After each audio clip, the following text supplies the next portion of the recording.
What's up YouTubers, Mr. McRaven here, back again with another episode of Borderlands 2, and in today's video I'm going to try and explain to you how the drop rate system works within Borderlands 2. The reason I'm doing this video is because a viewer on one of my previous videos asked me, please can you explain how the drop rate system works within Borderlands 2, so that's what I'm doing now. I'm going to try and impart my knowledge and experience of the game and let you guys know what I think for how the drop rate system works itself. So before I begin, I will say I don't work for Gearbox, I don't write the code for the game, and my knowledge comes purely based on my experience and my playthroughs of the game. I've got 8 characters up to level 61, so I'd like to think that I've got some reasonable experience of explaining of how the game works, but that's where I'm basing all of this knowledge on. So it's not set in stone, it's not fact, it's merely my opinions based on my experience. So before we begin, I don't want to make this video really long. I just want to cover some of the aspects that cover it, that affect the drop rates, and we're going to go over this relic here, the Vault Hunter's relic as well. So we're going to start off with the Vault Hunter's relic. Rare loot drops plus 5%, increased chance of enemies dropping rare loot. Now a lot of people get confused with this relic. They think that by wearing this relic that orange items are suddenly going to pop out of enemies' arses left, right and centre. It's not true, it's not going to happen. In my experience and my playthroughs and my tests with this relic, the chances of you getting a legendary weapon from this relic are no different from not wearing a relic at all. But what I have noticed about what this relic does do is if you go into an area where there are lots of enemies and you're not wearing this relic, you'll find that the enemies will tend to drop quite a lot of white weapons. And a couple of greens, and maybe if you're lucky a blue. When you put this relic on, what it tends to do is it tends to reduce the amount of white items dropped and increases the amount of green items dropped and blue items, and occasionally you get more purples as well. So the relic itself tends to reduce the amount of whites, increases the amount of greens and blues, and occasionally a purple. And that's pretty much all that the relic does. It doesn't say rare loot drops increases the chance of orange loot dropping. It just says rare loot. So rare loot is anything that isn't common. And to explain how the weapons and items work within Borderlands 2 in terms of grading, we all know about the colours. You got white, green, blue, purple, white, green, blue, purple, orange.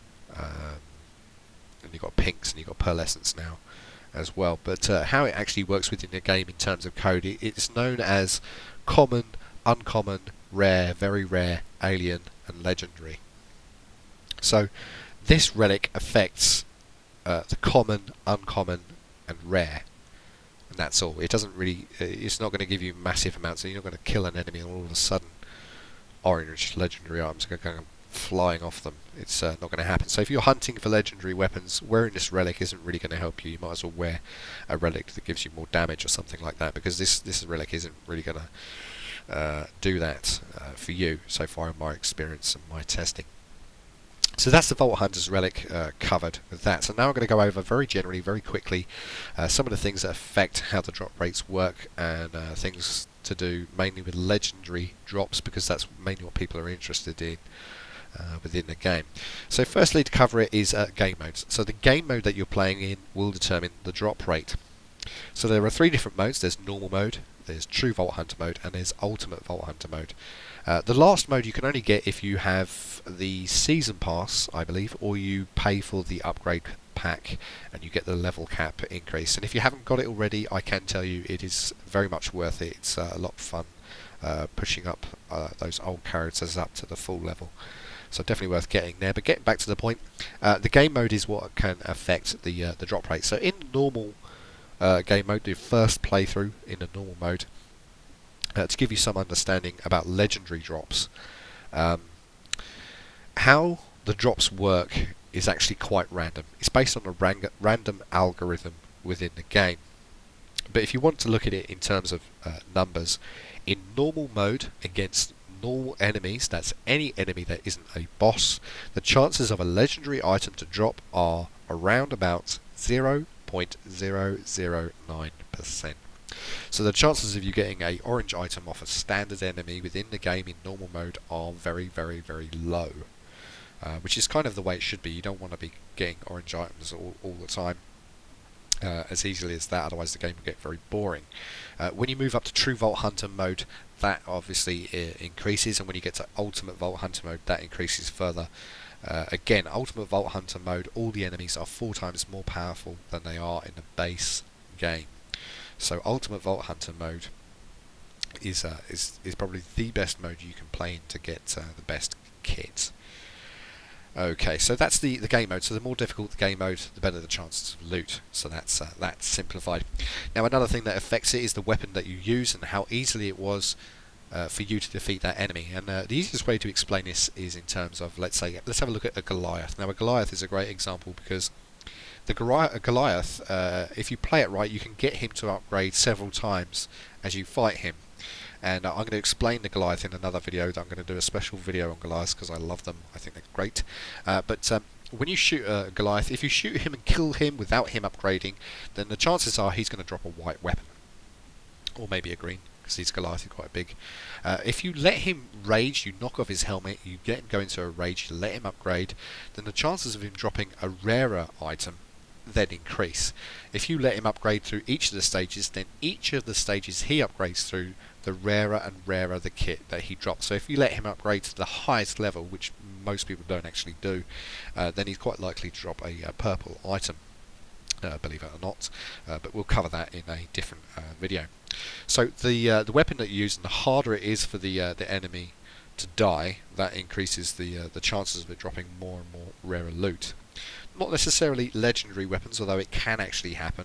I've seen it happen, but it can actually happen. But it's less and less likely because of the base number that controls the legendary drops. Moving on to the next part is the area. So all different areas, all the different parts of the maps within the game.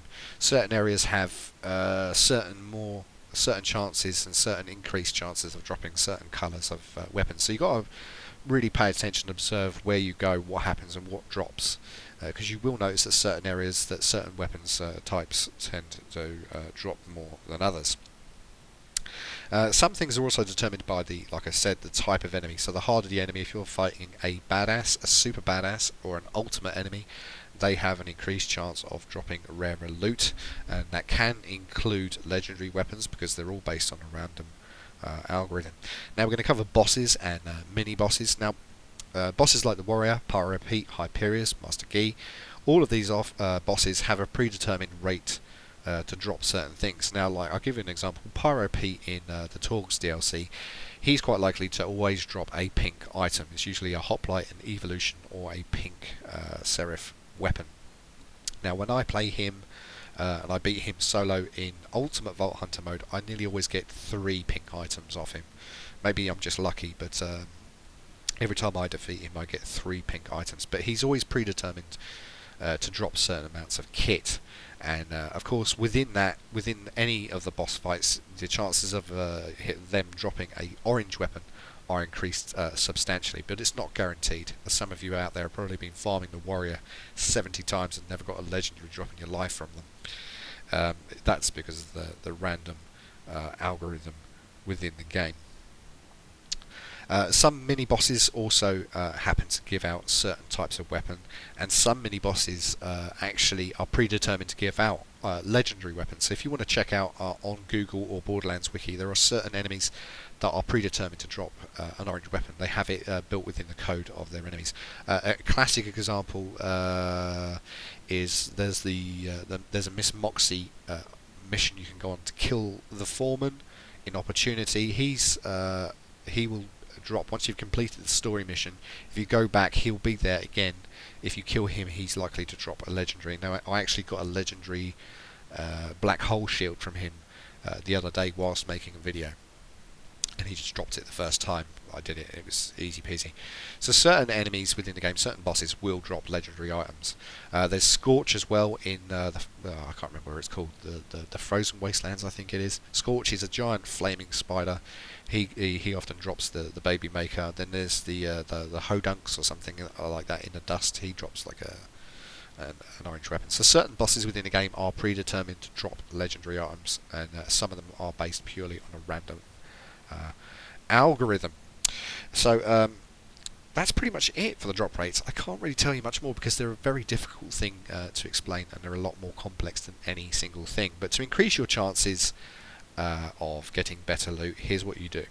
The game mode that you play in, the more difficult it is, the better the loot's going to be. If you're playing online, the more players that join you, the better the loot will be, because the base number goes up and is multiplied by the amount of players playing.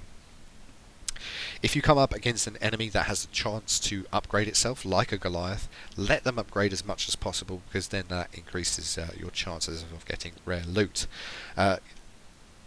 Keep your eyes open, folks. When you're going to different areas of the map, watch what the enemies drop. You'll find that certain areas have a tendency to drop better kit than other enemies. The bar fight in the Torgues DLC is a good place for good drops there. So that's one area, so that's an example. The type of enemy that you're fighting, if you're fighting a badass, super badass, or ultimate, remember that they are more likely to drop rare loot, so once you kill them, always check out around them, because they're more likely to drop kit. Bosses, like I said, are predetermined to drop certain amounts of kit, and occasionally legendaries, so bosses are definitely worth farming. And then there's the mini bosses like the Foreman, or Scorch, or the Hodunks, or any of the others. They're some of them are predetermined to drop legendary items anyway, so they're worth farming as well. And just briefly going over the Vault Hunter's Relic, like I said, it doesn't really increase your chance to get orange items. It's kind of whites, greens and blues, so unless you're starting off in the game, when you get to level 50 or above, I would recommend that you don't bother wearing this relic, because it's not going to get you orange items any faster, to be honest. So that's pretty much it for the video. I hope in some way it has proved useful, but like I said, it isn't all set in stone, it isn't all facts, and if you know something that I don't know, then feel free to leave it in a comment and let everybody know what you know about the game. If you know something that I don't, then great. But I've been Mr. McRaven, and I hope you've enjoyed this video. Come back and check out some more videos that I'll be putting up in the future. Till then, take care and enjoy yourselves.